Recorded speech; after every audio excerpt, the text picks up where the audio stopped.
The 2018 model sits on one of the longest wheelbases amongst subcompacts at 101.6 inches.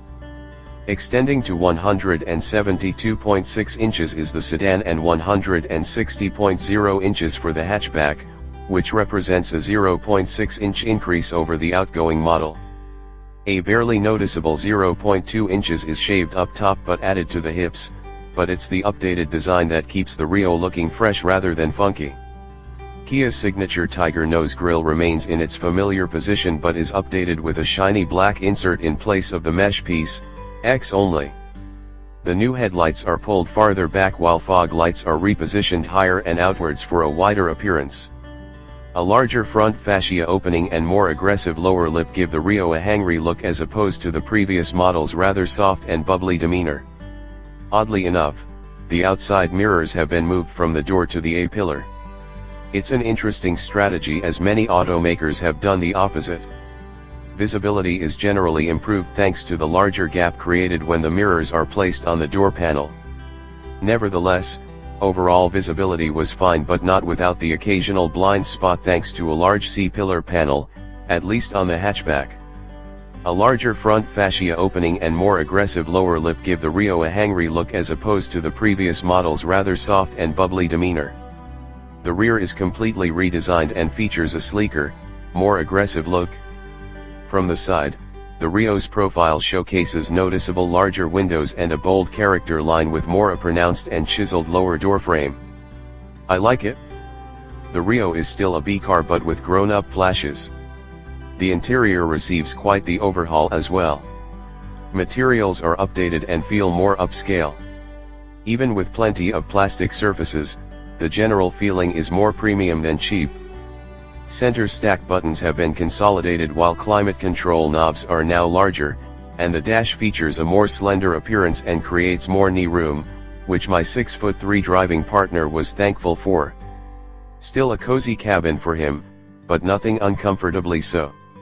And even though the standard equipment of a base model LX sedan includes the usual suspects of bargain bin parts like 15-inch steel wheels with covers, manual windows, and black not body-colored door handles and outside mirrors, I can't imagine the look and feel of the interior being that much different between the trim levels.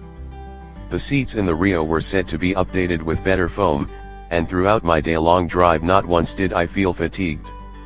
Not overly bolstered but well cushioned, the cloth interior should make any drive a tolerable one.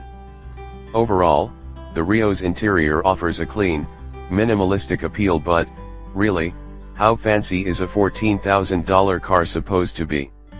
Moving up to the volume Model S, you get the more fashionable body-colored exterior treatments plus keyless entry, cruise control, Bluetooth, and power windows and outside mirrors.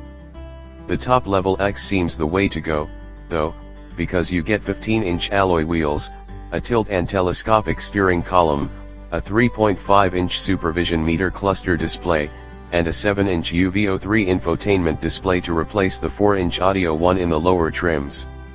Android Auto and Apple CarPlay are part of this UVO system, which itself is one of the most responsive touch screens I've experienced. Maneuvering from screen to screen is as quick as any smartphone. There is essentially zero delay between selecting a command and its operation.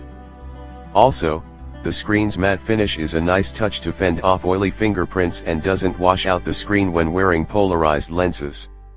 It's worth pointing out, however, that this new floating screen appears clunkier in photos than it actually is. Overall, the Rio's interior offers a clean, minimalistic appeal but, really, how fancy is a $14,000 car supposed to be? Safety features are the same across all trim levels except for a rear view camera starting on S trims as well as X-only high-line tire pressure monitoring, LX and S are low-line, automatic braking, and forward collision warning. Otherwise, the Rio is equipped with the standard federally mandated number of airbags, child safety seat anchors, ABS, ESC plus hill assist and vehicle stability management. I do wish the Rio had blind spot monitoring, which really should be standard for all vehicles regardless of size. Scheduled to go on sale later this year, full production is slated for October, Complete pricing is not yet available, but Kia says the new Rio will be a little cheaper than last year's car.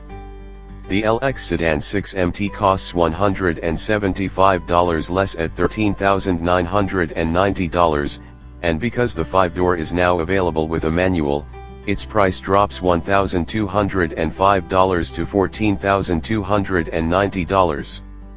As a reference, the basic Toyota Yaris runs $15,635 and Nissan Versa Note $15,480.